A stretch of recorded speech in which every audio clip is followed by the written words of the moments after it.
ખાતે ગુજરાતની 2 આદિવાસી શિક્ષિકાઓને સાવિત્રીબાઈ ફૂલે ભારતીય મહિલા શક્તિ સન્માનથી સન્માનિત કરવામાં આવ્યા।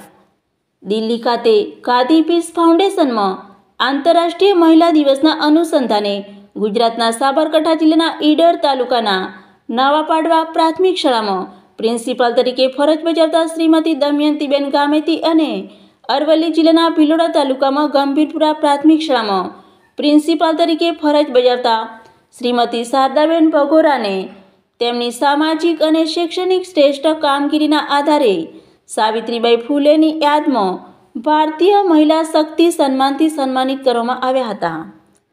દેશની 26 મહિલાઓને પોતાના વિવિધ ક્ષેત્રોમાં શ્રેષ્ઠ કામગીરી, શિક્ષા, સ્વાસ્થ્ય સેવા, પત્રકારિતા, લેખિકા, કવિત્રી, સામાજિક સેવા, સ્ત્રી સશક્તિકરણ, વિજ્ઞાન, વુમન ટ્રાફિકિંગ, માનવ અધિકાર, અનાથ બાળકો, વિધવા મહિલાઓ વગેરેને આ સન્માનથી સન્માનિત કરવામાં આવ્યા હતા।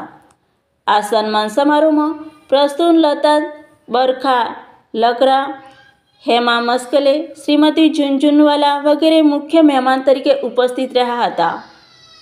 ભારત દેશની પ્રથમ શૈક્ષણિક ક્ષેત્રે સમાજને શિક્ષાનો અધિકાર અપાવનાર સાવિત્રીબાઈ ફૂલેની યાદમાં ભારતીય મહિલા શક્તિ સન્માનથી નવાજનાર સાવિત્રીબાઈ સેવા ફાઉન્ડેશન, મેરા ગાંવ મેરા દેશ ફાઉન્ડેશન અને અંગજનગણ વગેરે દ્વારા આયોજન કરવામાં આવ્યું હતું। Bureau report, PHN news.